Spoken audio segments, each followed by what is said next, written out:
people are looking for a smoking gun. People are looking for sort of that one golden ticket that made us what we are today. And so there's been really a shift in the approach that paleoanthropologists have taken over the last few years. It's completely fabricated. There's no evidence that we have any information at all on this, and certainly not this level of detail. What did our ancestors eat? And what role did this play in their lives and their chances of survival? Discussions about nutrition on social media often touch on this idea of ancestral diets. Some people even base their entire dietary choices on what they think our ancestors may have eaten. But what has science truly figured out about this topic? The entire idea of this channel is that when we have a scientific question, we're not content with a blog or some storytelling on the internet. We look for answers in the strongest available evidence. So that's what we're doing today. Our guest today is Dr. Peter Ungar. Dr. Ungar is a paleoanthropologist and evolutionary biologist. He has a PhD in anthropological sciences, and he's Distinguished Professor of Anthropology at the University of Arkansas. Dr. Ungar has published hundreds of scientific studies and authored books on diet and evolution of human ancestors. He's a world-renowned expert on fossil teeth microwear. His work has been featured in documentaries on the Discovery Channel and the BBC, and he has given lectures in some of the most prestigious scientific institutions in the world. This video is part one, where we talk about what our ancestors ate, how scientists figure out this mystery, and the many areas of uncertainty in this research field. This was one of the most fascinating conversations I've had the privilege of having on here. I was on the edge of my seat the whole time, and I think you can see that in the footage. Also, we were able to touch on many of the questions you guys sent in. In part two, which will come out next week, we'll touch on the evolutionary biology questions and what ancestor diets can and cannot tell us about the health value of foods and our dietary choices in the modern environment. Enjoy. When I hear people talk about ancestral diets and let's eat like our ancestors, sometimes it's implied that there's one way to do it, but it's kind of almost intuitive that there would be a lot of variability depending on location and time of year and all these variables. So can you give us a little bit of an idea of how all that works? Sure, absolutely. I think that there's this tendency in human origins research for people to say blank made us human, right? People are looking for a smoking gun. People are looking for sort of that one golden ticket that made us what we are today. And whether it's cooking or fire or meat or tubers or anything else, I think that's sort of an oversimplification in a sense. That certainly extends to food types. People in my field are just as guilty as anybody looking for sort of what it is that our ancestors ate, when I think in reality, as primates, and all primates are really omnivores, we eat sort of whatever is available to us. I think that's really where we need to focus our attention, understanding how it is that we're able to find something to eat everywhere we end up. Because I think really that's what made us human. I'm as guilty as anyone. There is, in my opinion, it's our versatility, it's our flexibility, it's our ability to survive and thrive on a much broader spectrum of foods than most other animals eat. Look at a lion, right? Lions don't eat vegetables. Look at a horse. Horses don't eat meat. And I think that primates as an order are sort of very broad dieted, and we're super primates in a sense. We have the ability to consume an even broader spectrum of foods than other animals. And that's really let us pretty much take over the world because we can find something to eat anywhere we go.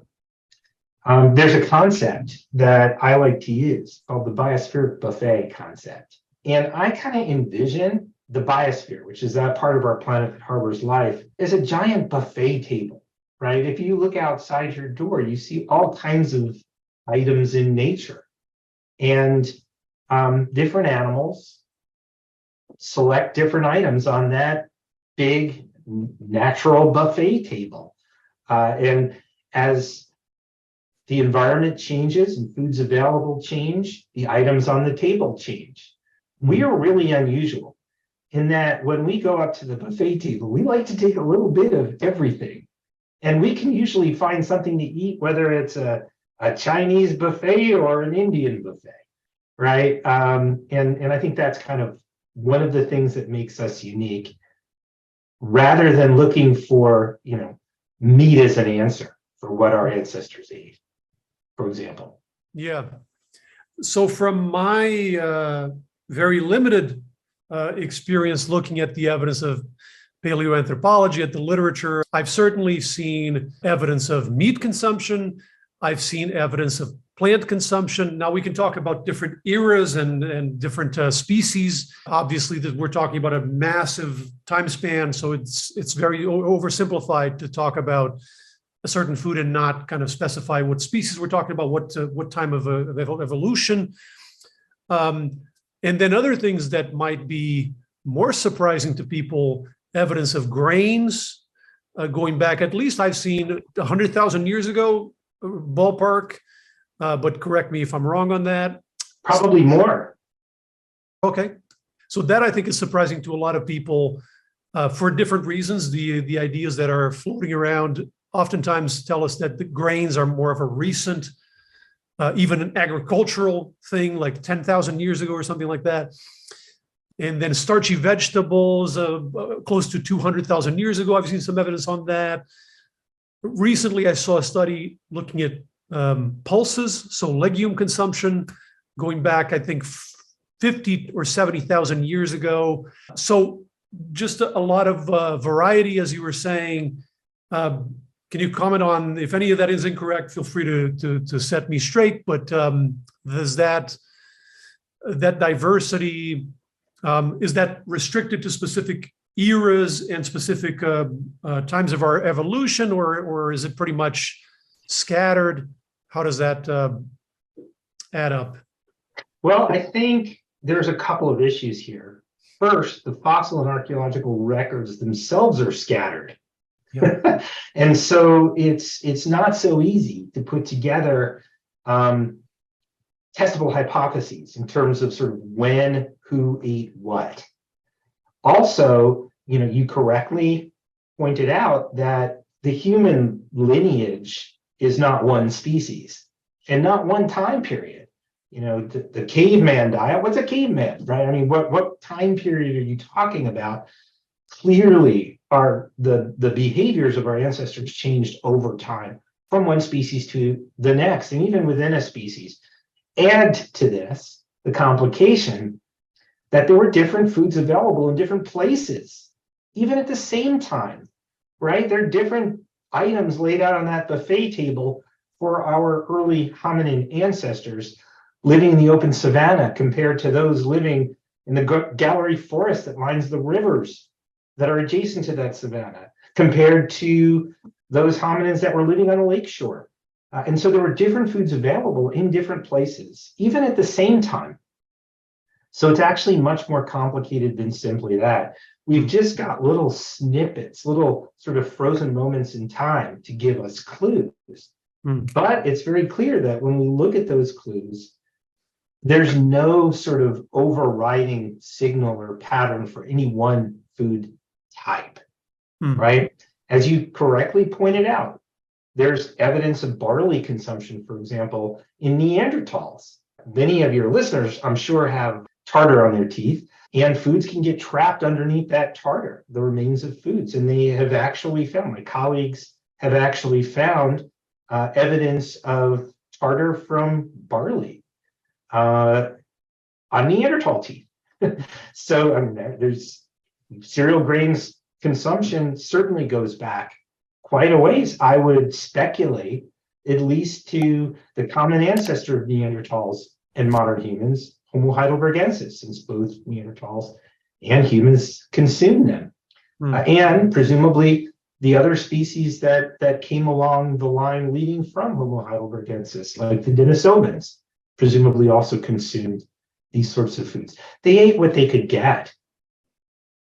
Yeah, that makes sense. I mean, if you live in the wilderness, and probably one of the biggest threats, other than maybe infections and injury, would be starvation. So you're probably not going to be super picky unless you have a lot of choice, but you're certainly going to take what you can get in the middle of the wilderness, and where calories are a luxury.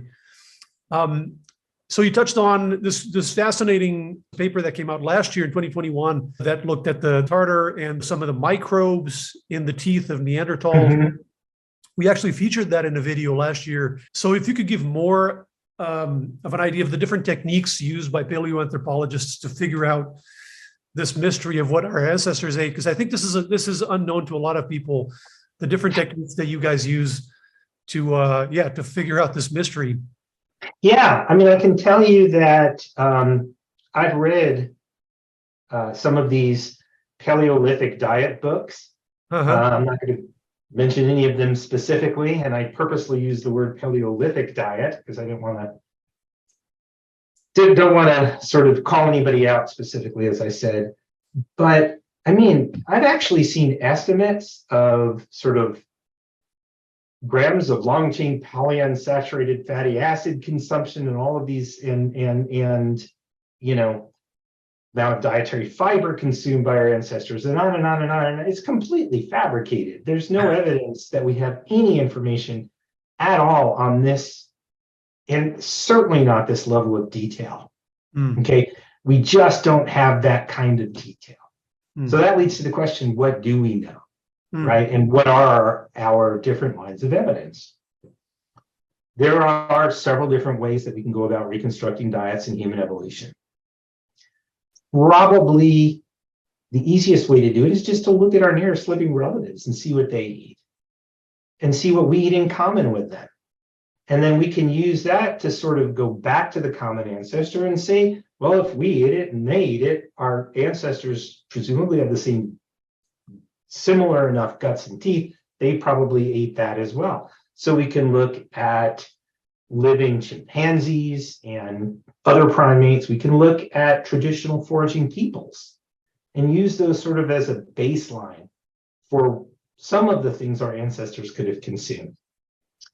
The other types of evidence are direct and indirect, right? One form of indirect evidence are the actual remains of the food found at the sites in context with the human ancestors themselves, the archaeological remains. The stone tools may have bits of food preserved on them.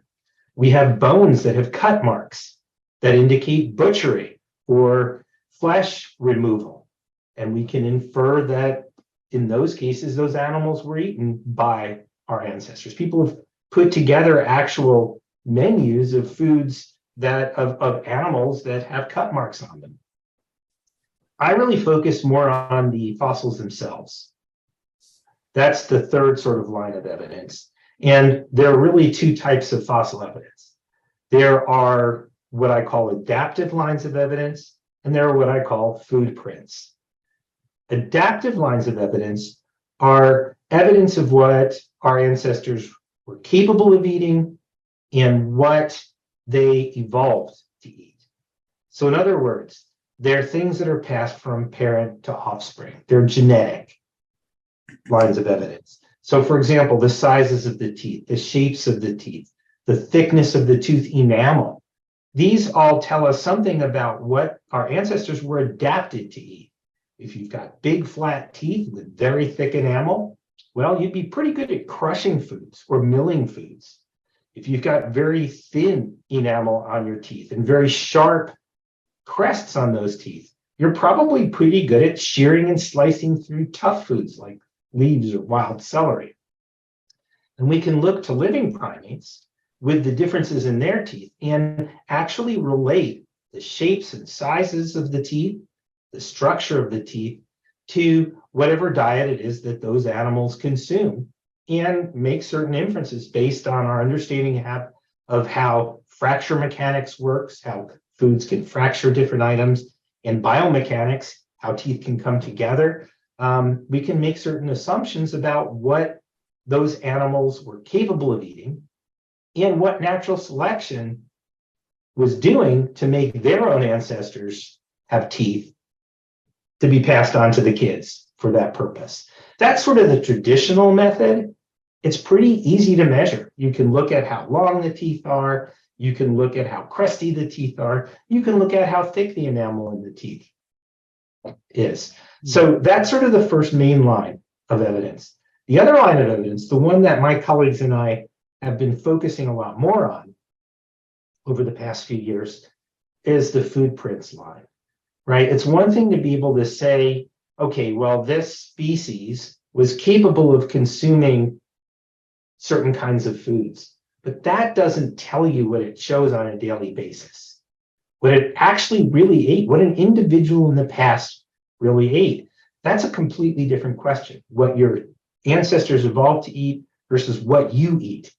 And so there's been really a shift in the approach that paleoanthropologists have taken over the last few years towards really getting a sense of what animals actually ate. If you hold a fossil tooth in your hand, you want to know what that individual ate, right? Whose tooth you're holding. And there are a few different ways of getting at that. There are food prints that are literally the remains of food items that sort of are on the teeth. And, that's very rare. You rarely get remains of food items on teeth. Typically when it happens because there's tartar that was not pulled off after excavation when, the teeth were cleaned initially. And you can go into a clean room, flake off the tartar, look on the inside, and see if there's any food particles remaining. And that can be meat particles. And if it's young enough, you can get DNA out of it. And that's been done with Neanderthals. Got Neanderthals with woolly rhino DNA. Or it can be plant materials, either DNA or the actual silica bodies that represent the cell walls. And based on the shapes of these silica bodies, you can say something about the species or at least type of plant that was consumed. Very direct. That animal ate this at some point during its life. Another line of evidence you can look at is the chemistry of the teeth. Because when a tooth is formed, that tooth is formed from the same raw materials that the animal ate before the tooth was formed or during the formation of the tooth, right?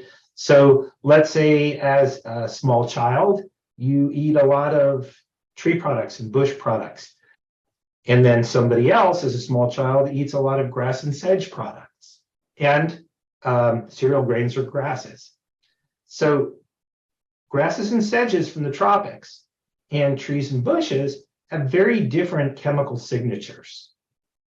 So, for example, the type of carbon that is present in these two different food types are different because the way that they do photosynthesis is different, right?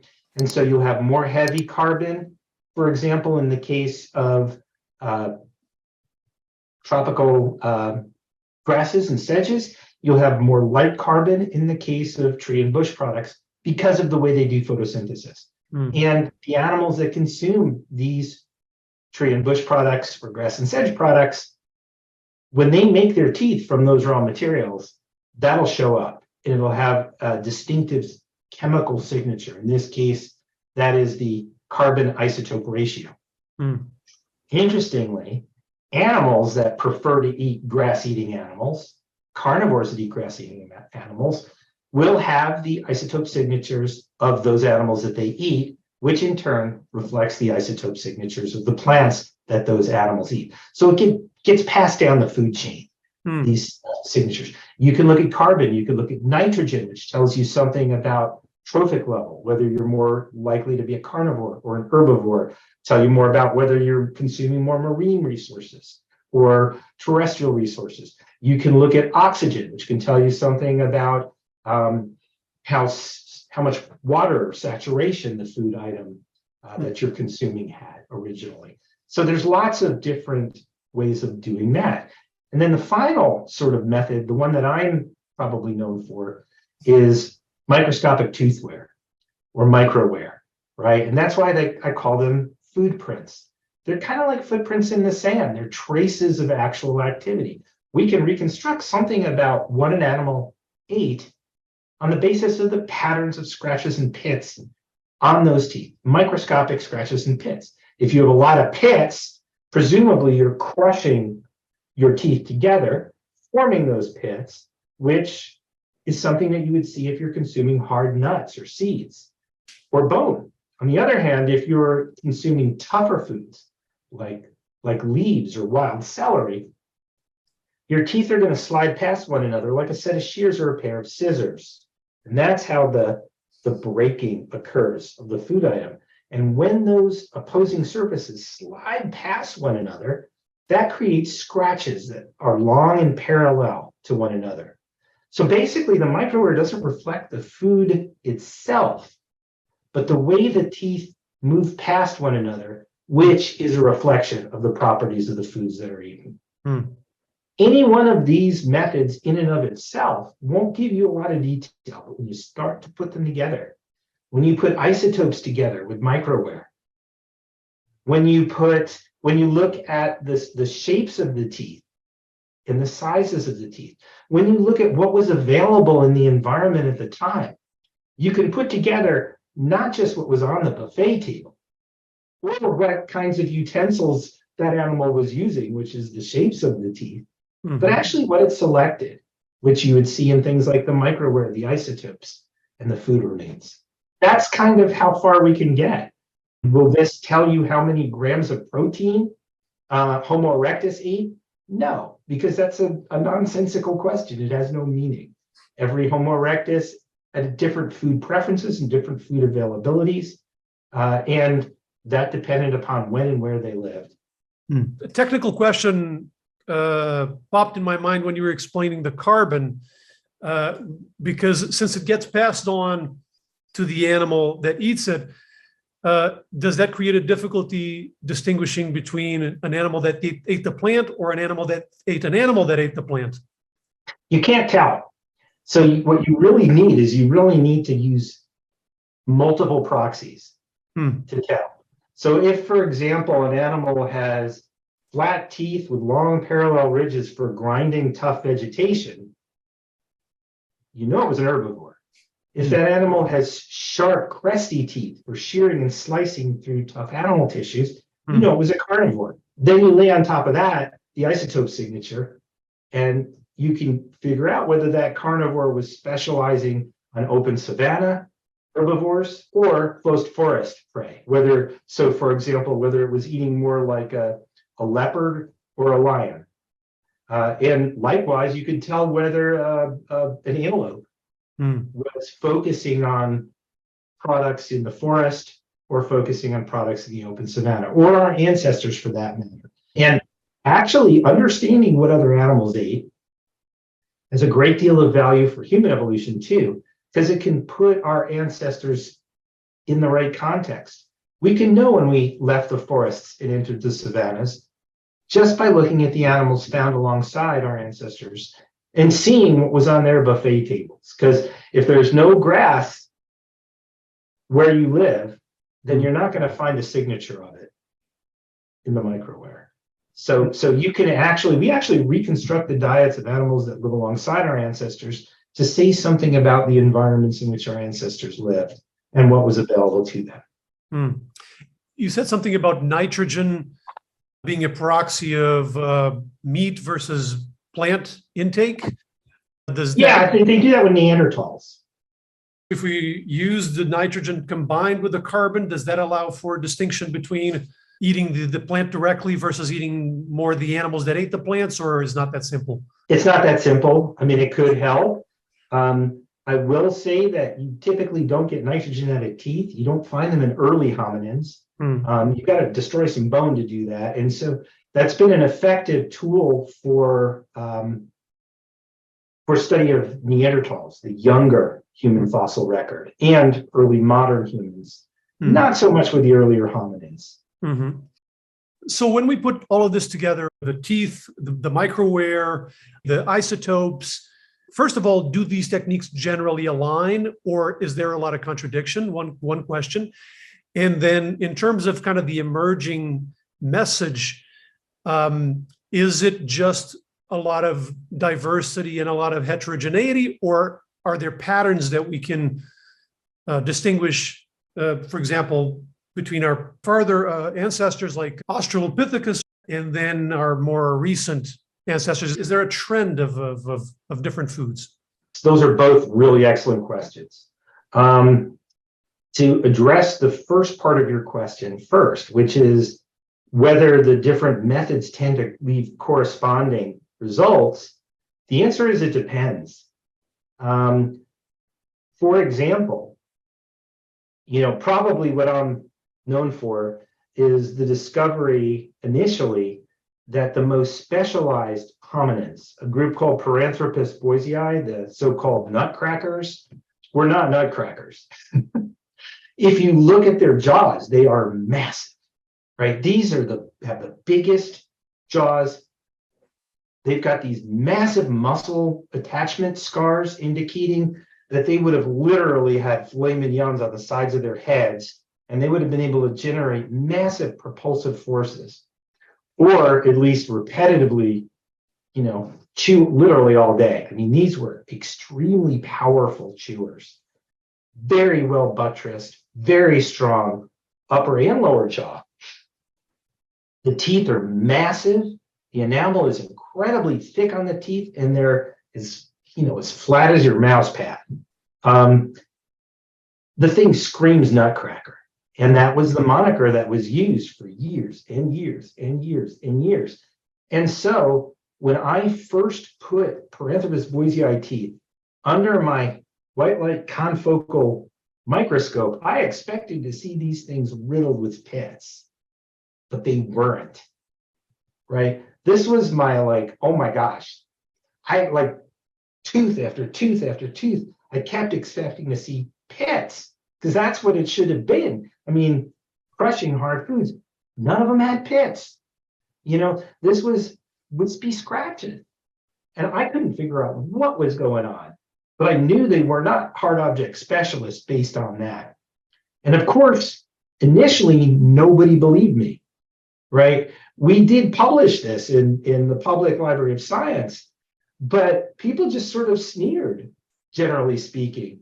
And, people literally, I'd go to meetings and present this, and they'd roll their eyes. Our ancestors were not cows. They couldn't have been eating grass. That's ridiculous. These things were nutcrackers. Look at the teeth. You're an idiot.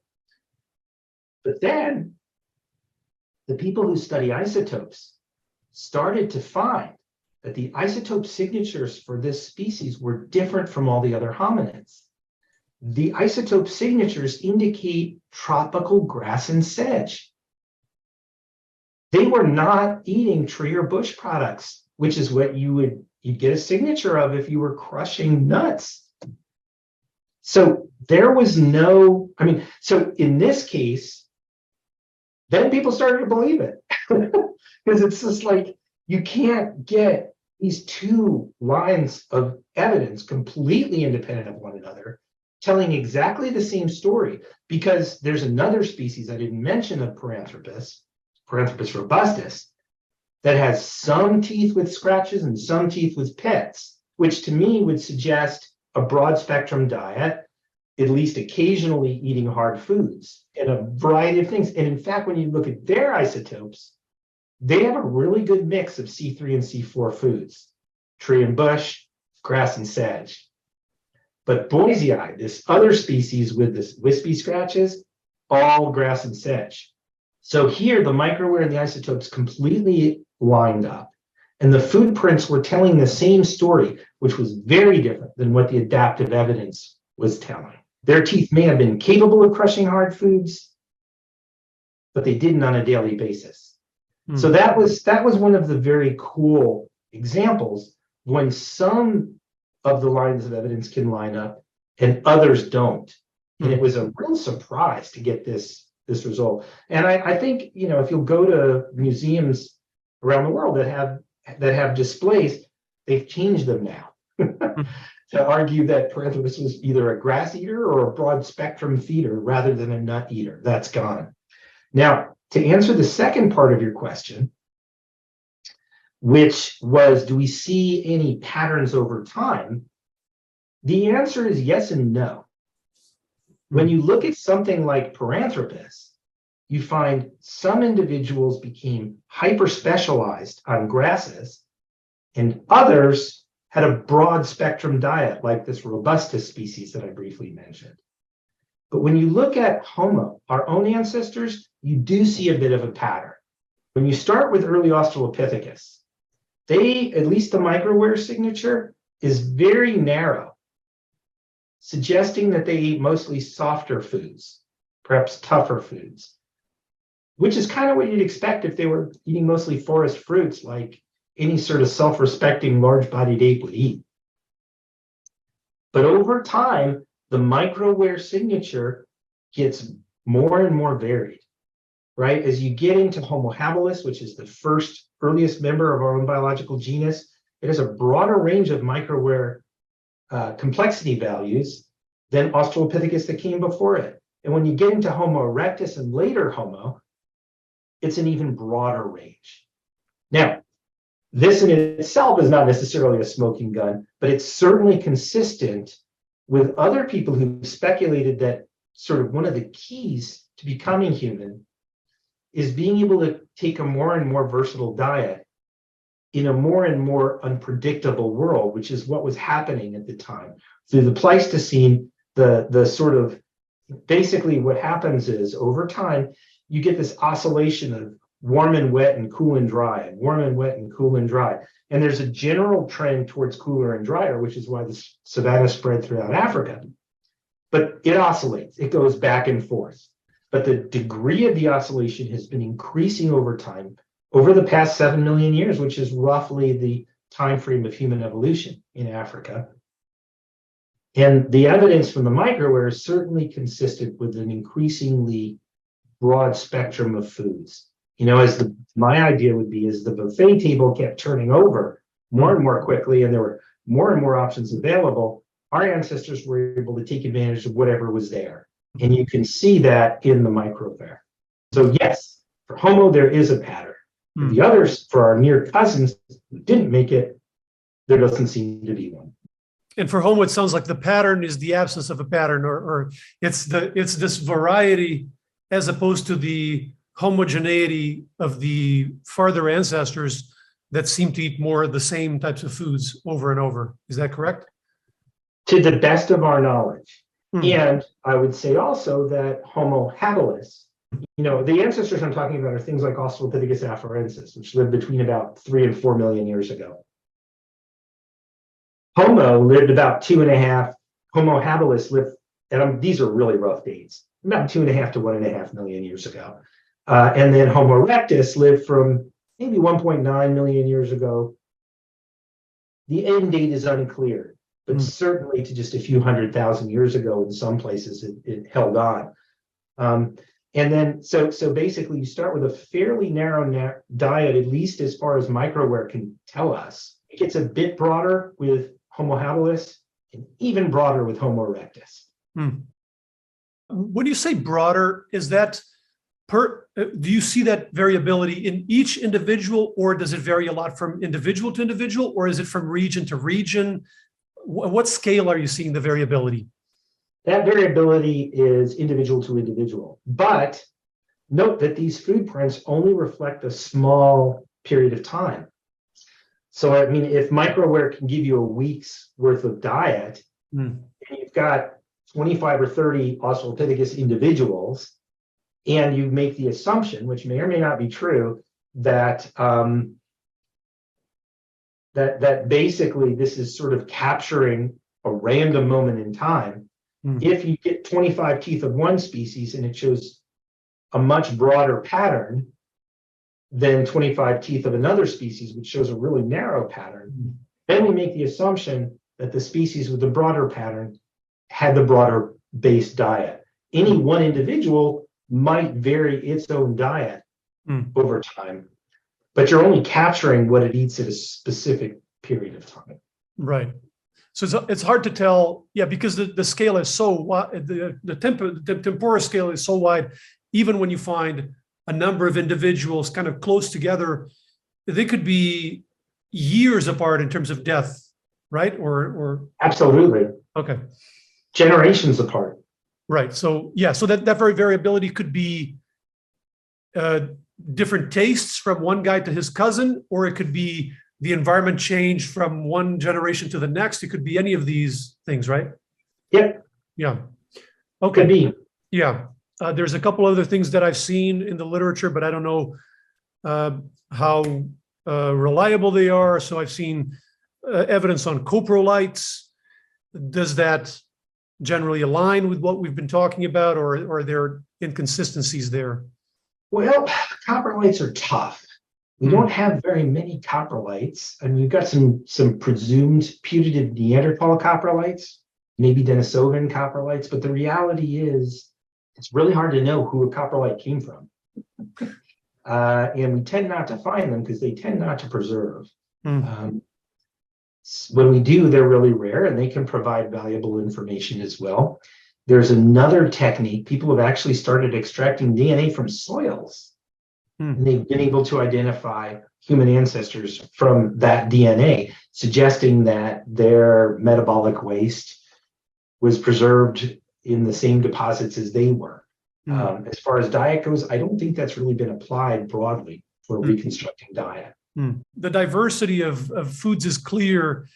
The more granular question is, what are the proportions, right? Because the diversity could be 90% meat and some plants on the side, or it could be 90% plants and a little bit of meat on the side. Do we have evidence that allows us to guess what the proportions are, or is that too much to ask? No, we absolutely do not have evidence to guess what those proportions were. And I would take this a step further and say that until very recently, plants have been silent in the paleoanthropological record. There's been an emphasis on meat eating largely because the bones of the prey that our ancestors ate preserve, whereas plants tend not to. So you're likely seeing an overrepresentation of meat and an underrepresentation of plant remains as far as the record goes. That makes sense. The oldest one I've seen was this Israeli study that had a bunch of plant remains from almost 800,000 years ago, and they had nuts and seeds and fruits and vegetables. And this is another thing that I've seen here and there, and that is absolutely fascinating, is evidence of processing of some of the grains and some of the pulses. I've seen some reports suggesting that they were grinding, making flour out of the grains and making maybe breads and porridge. Is that totally speculative, or how reliable is that? Well, I think that some of the barley remains look like the cell walls have been disrupted, which would be consistent with pounding them. My understanding is, and this is not my field of expertise, my understanding is that the oldest really good evidence of these grinding stones are sites like Ohalo in the Sea of Galilee, maybe 25,000 years ago or so. And they're wild grains, but there are grinding stones, and there are grains embedded within them. So that goes back quite a way. It's all anatomically modern human, though, at that point. So as far as both anatomy and paleoanthropology, saying that if we were to classify humans into either omnivores or carnivores or herbivores or any of these things. Omnivores. All we have to do is look at recent foragers, and we can see that, right? I mean, if you look at the people who lived in the 19th century, when explorers were spending time sort of in the high Arctic, for example. If you look at Alaska's North Slope, almost all of the calories of the people who lived up there came from marine mammals and fish. Then you've got the sun from the Kalahari Desert down by the equator, where they get 70% of their calories from sugary melons and starchy roots. So if living people can have that broad of a spectrum of diets, and these are traditional people at that point without access to commercial foods, That's what they're eating. That was their natural diet. I don't see how you can say that our ancestors were carnivores or herbivores. They ate whatever was available to them. I had some questions here that viewers ask a lot about hunting versus scavenging in our ancestors. Do we know if there was one over the other? This has been a longstanding area of debate, right? Some have speculated that scavenging is sort of an intermediate step between full-out hunting and being an herbivore. The basic idea being that it's sort of a passive way of getting at animal products, much like plucking fruits is a passive way of getting at plant products without having to go out and hunt, especially large game. When you're like 3.5 feet tall, you don't have projectile weaponry, and you have to worry about lions eating you. The basic idea is that if you look at some of these early archaeological sites, you find bones that have been busted up and twisted in a way that would be consistent with extracting bone marrow. You have gnaw marks from carnivores on some of these bones, and even gnaw marks from carnivores on some of the bones that have cut marks on them. And so there was obviously sort of some multiple use by different organisms, both human and carnivore, of some of these carcasses. On the other hand, you've got some decent evidence of actual hunting, right? You've got two different kinds of archaeological sites. One kind of site is a large site with a ton of stone tools, hundreds or thousands of bone fragments, many of them, maybe 10%, with cut marks on them. Then there are other sites that seem to be kill and butchery sites, which may have one or two individuals, and it's mostly heads and backbones. Whereas at these other sites, the big sites, there are oftentimes a lot of arm and leg bones, as if our ancestors were literally schlepping back bits and pieces to a base camp, right? And that's actually been called the schlepp effect. So there are different proportions of different kinds of bones found at these different sites, different numbers of bones. And also, if you look at where the cut marks are positioned, they're positioned where you disarticulate the limbs and where muscles are attached. So that also is more indicative of butchery. And any lion worth its salt is going to eat most of the meat off of it before you get a chance to cut that meat off. So it's an open question. I wouldn't be surprised if both was happening. But I think that the straight up scavenging hypothesis is probably overstated. Not that the hunting hypothesis isn't overstated too. It may be somewhere in the middle. Gotcha. Going back to this pattern of they did what they had to do to find the food. If they found food already sitting there, yeah, they're going to take it. But if they have to hunt it, then obviously they're gonna hunt it. They're gonna do what they have to do to get that meat, right? And they may actually have been able to, push off some sort of smaller carnivores and take their prey, much as is done by carnivores today on the African savanna, right? I mean, kleptoparasitism is not an unusual thing. Sending small carnivores a light, right? They're probably not going to do it with a pride of lions, but if you get a young and foolish cheetah or leopard, you might be able to, and you've got 3 or 4 big guys going out after him, you might be able to set that animal running. So yeah, I mean, there's lots of interactions within a carnivore guild that we entered.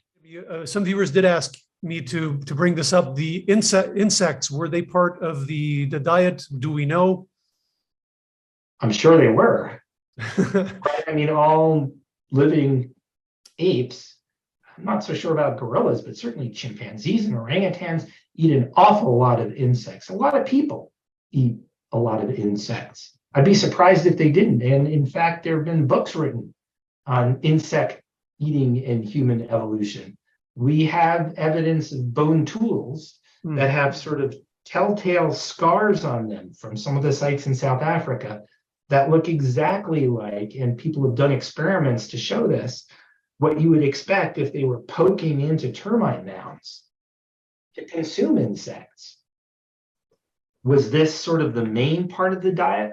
Probably not, but certainly chimpanzees consume insects seasonally, particularly colonial ones. I don't see our ancestors going after solitary insects because there's just not enough bang for the buck. It's probably cost you more energy than you get from eating them.